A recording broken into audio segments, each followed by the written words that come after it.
Mbote mingi bakongomani bipai nyonso boyali kolanda biso l'actualité politique na kati ya République démocratique du Congo ndenge tomesana koloba yango coup de chapeau na mwana mboka Félix Antoine Tshisekedi Tshilombo, coup de chapeau na tous les autres membres ya gouvernement ba oyo batikali na droite ligne ya ko défendre rien que la République et la République alors la République.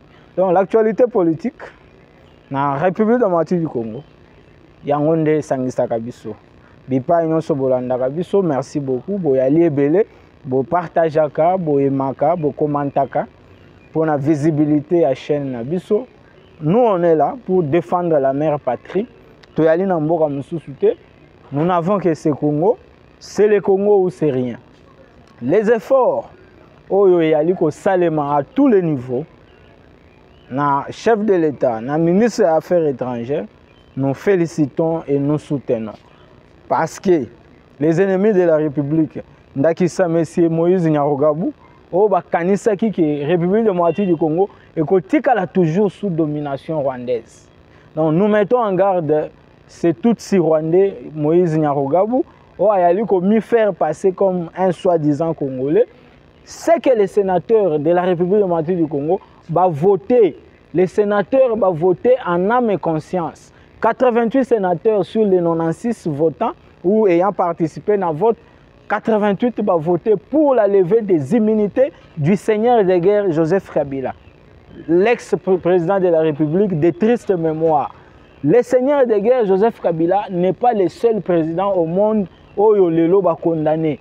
L'histoire du monde nous renseigne que les présidents ebele, les anciens présidents à travers le monde, au babomana mboka na bangote, ba condamna bango. Nicolas Sarkozy, ancien président français, a qui poursuivi. Dans l'affaire Betancourt, on a poursuivi Nicolas Sarkozy. Donald Trump a poursuivi Awa avant d'accéder pour la deuxième fois dans la Maison Blanche. Même pour l'affaire, il y a un dossier classé secret dans les États-Unis d'Amérique. Donald Trump a été poursuivi. Mais que dire, il y a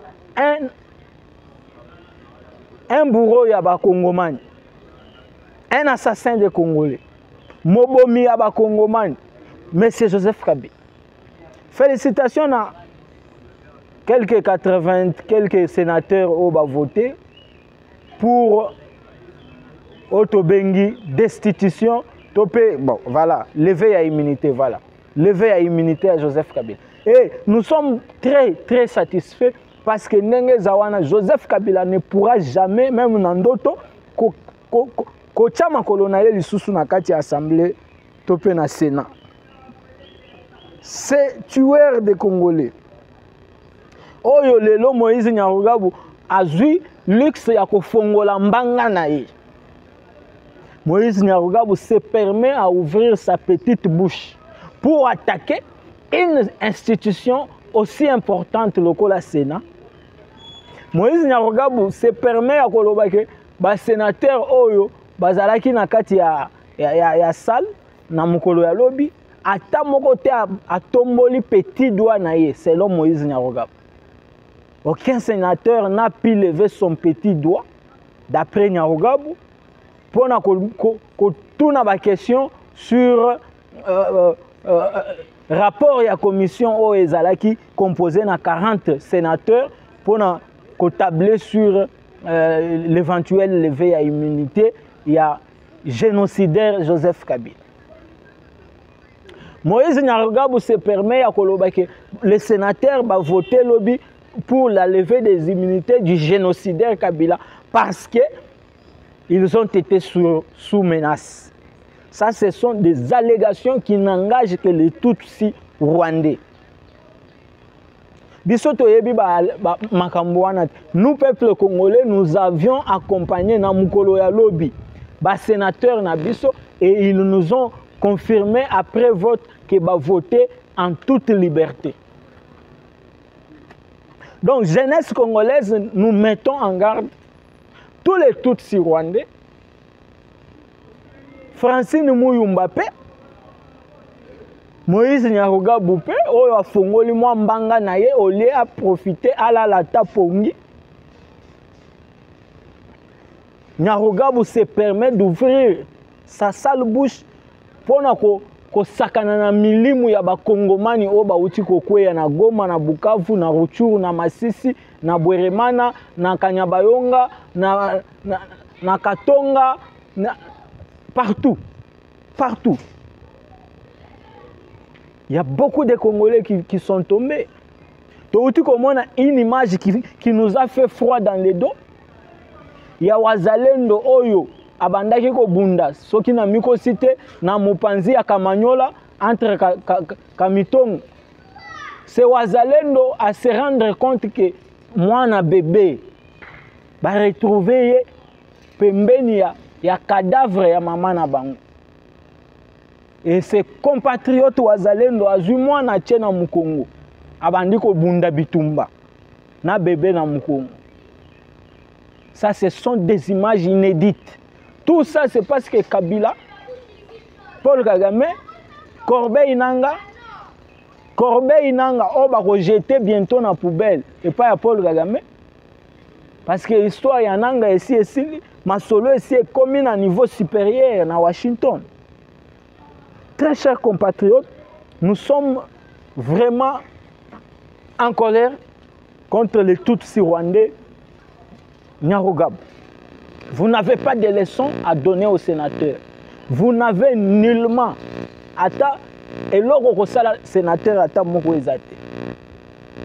Yo lobi que sénateur bazala ki sous pression yango nde ba lever immunité ya génocidaire ya sanguinaire Joseph Kabila.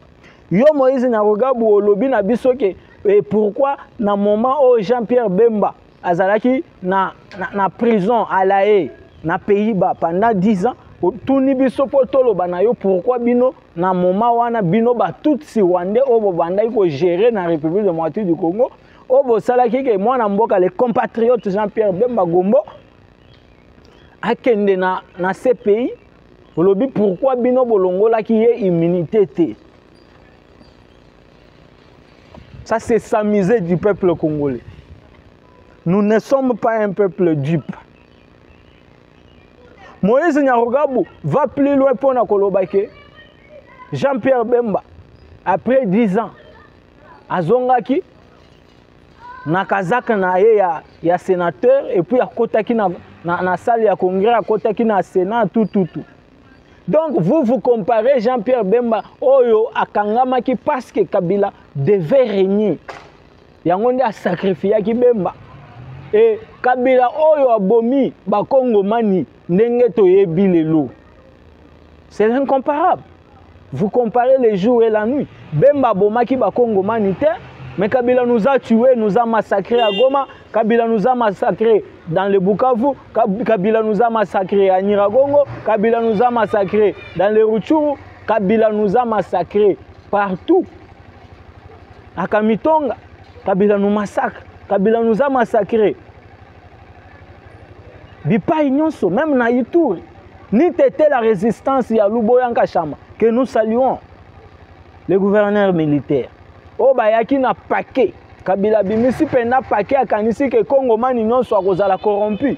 Ni tete Luboyanka Chama. Résistance, résilience, patriotisme. Mbele peut-être na Ituri to obeta solo mususu. Donc nous sommes là pour nous accompagner vision. Ya bayali ko sala musala malam ko senga na chef de l'État a sa responsabilité na jeunesse. Nous avons besoin de belles figures, de nouvelles figures. Ya ba oyo bazali ko sala musala kitoko avec compétence, avec engagement. Mwana mboka Félix Médard Kankou, les pionniers à IDPS. Oyo lelo Félix Médard Kankou, l'ensemble de la jeunesse congolaises en général et de l'IDPS en particulier sont déterminés pour nous que ça dans le monde que Moussala oyo pionnier oyo IDPS ayali kosala c'est un travail de titan. Donc coup de chapeau à Félix Médard Kankou, vous méritez une considération, vous méritez une ordonnance présidentielle pour aider la République, pour aider au fonctionnement. Il y a une institution à la République démocratique du Congo. Donc, Toboyi les mêmes bilongi, aussi to mona mingi. Toboyi bilongi wana. toboyi bilongi wana parce que on ne comprend pas. Même dans le gouvernement d'union nationale, nous avons besoin de personnalités. Oyo bayali ba un homme intègre, ba tout o bayali na compétence. En tout cas, l'actualité est abondante. Mais nous mettons en garde la manipulation dans le dossier à M. Moutamba. Nous mettons en garde tous ceux qui croient que la République démocratique du Congo, il faut continuer quand on a une impunité. Il faut mettre en garde. Parce qu'on ne comprend pas. Dans une république, si quelqu'un veut s'élever, il faut qu'on ait des difficultés, qu'on ait des problèmes. Mais si preuve il y a détournement, nous, on n'est pas là pour protéger qui que ce soit. Mais nous fustigeons. Nous allons fustiger kaka effet à Kolobake. Ezali dossier monté de toutes pièces. C'est ça, c'est qu'on ne va pas cautionner. On ne cautionnera jamais ça. En tout cas, on ne cautionnera jamais ça. On ne cautionnera jamais ça. Donc, tu sais, dans l'instance judiciaire, mutuna mutua sala musala naye na lolenge longobani. Parce que nous avons besoin du développement de la République. Très chers compatriotes, très chers Congolais, restons focus, restons déterminés. Parce que le problème du développement au Congo, ça passe aussi dans sa impunité. On ne doit pas continuer comme dans une république, il y a impunité. Impunité, il ne faut pas caractériser Mboka Congo. Ce qui va kangi songolo pakala. Pona mambi oyoye asalaki. Pona moibi. Mais par contre, biso ba Congo man, il fallait to beta maboko. Parce que ba dossier zayo awa ebele. Nous avons des dossiers qui font froid dans les dos. Matata va condamner 10 ans. Kaka na affaire ya Bukangalonzo. Et bongo affaire ya construction, il y a installation sportive dans ensemble la République mobile. Écoutez qui plus de 20 millions de dollars. Matata a détourné. Et bongo dossier ya construction ya ba Autobengi ba marché moderne. Matata a détourné. Plus de 30 millions de dollars. Et bongo, dossier à construction à barrage hydroélectrique, dont entre autres Chitka Tende, dont entre autres Inga 2, Matata détourné. C'est pitoyable. Et tout ça, effort, il y a information qu'on fouillait partout. Détournement sur Matata, c'est au-delà de 10 milliards de dollars américains. Vous comprenez un peu un seul homme qui se permet, il y a une république au-delà de 10 milliards de dollars. C'est regrettable. Donc, vous avez la surprise, pendant ces jours, boyo kake songolo pakala bakangiye. Ne soyez pas surpris. Mais quand vous voulez politiser un dossier à Moïb, vous êtes conscient, vous êtes conscient. Oyibi n'a plus de 10 projets, M. Matata. Et vous voulez prétendre qu'on instrumentalise les Congomans,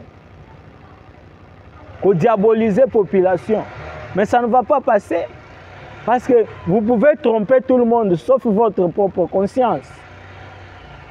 Donc, nous sommes jeunes,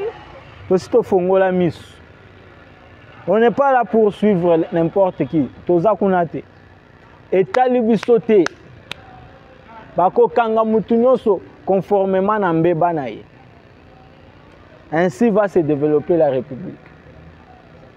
Coup de chapeau, le président Cyril Ramaphosa, Oyo Alakisi, noir sur blanc, dans M. Donald Trump, par rapport à Masolo, il y a Oetali Makambouya, il y a expropriation en Afrique du Sud, mais c'était aussi une occasion pour que M. Donald Trump a bêté le solo de la République démocratique du Congo.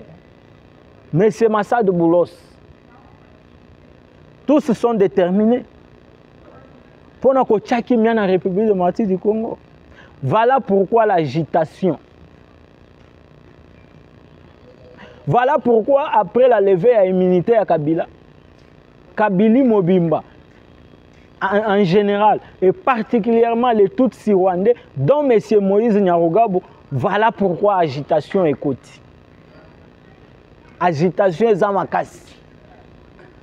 Parce que tous ces criminels, bakanisaki Assemblée nationale, bakanisaki Sénat, et yali bongo c'est lié à refuge pour nous protéger les sanguinaires, les génocidaires. C'est comme ça que boyali ko sakana na milimo ba Kongomani. Na 2017, na décembre, population congolaise vent debout. Na Otobengi comité laïque de coordination. Combien de massacres au Kabila a massacré qui ba Kongomani? Rossi Mukendi, James Kapangal, Bazé Belé, ils ont été sacrifiés. Kabila a recruté les M23 dans le RDF, armée rwandaise, en même bango pour réprimer des manifestants. Les combattants de l'IDPS ont été brûlés dans la permanence vif. Et vous voulez aujourd'hui que sakanana milimu ya bakongomani. C'est comme si biso tobosa ninyo sowana. Galère, misère, hécatombe, au biso to vivra en 2017. Mais non, ça ne va pas passer. Nous disons à M. Moïse Nyarugabo, nous surtout, ezalaka nebandeli pe na suka na yango, ba agitation ya mike wana, malgré asakani na ba sénateur, mais la machine continue. Train est allé déjà en marche, pour ça la marche en arrière. Bosali effort nyonso pour Kabila obtenir Otobengi grâce. Blanchiment, ba blanchir, voilà. Et simbité. Bientôt, Otobengi justice militaire, la haute cour militaire va se prononcer dans l'affaire. Il y a génocide au Joseph Kabila Sali et Akoyeba et Tumbunaye, et la République va toujours évoluer. Il y aura un jour, il y aura une nuit. Il y aura un matin, il y aura un soir. Parce qu'après la condamnation de Kabila, le ciel ne va pas tomber sur lui. Il sera bientôt condamné à la peine capitale, à la peine de mort, avec confiscation de tous ses biens, avec les gels de tout son avoir, tous ses comptes en banque. Donc bref, Bakongomani, to espérer, République Kozonga Simate, to tika la brancher, to tika la scotcher, to aimer, to liker, to partager pour na loku moupe visibilité à chaîne Nabiso, to pe sa confiance na mwana mboka. Félix Antoine Tshisekedi Tshilombo, to kutani mbala sima, le numéro c'est le 90 40 35 451, 90 40 35 451.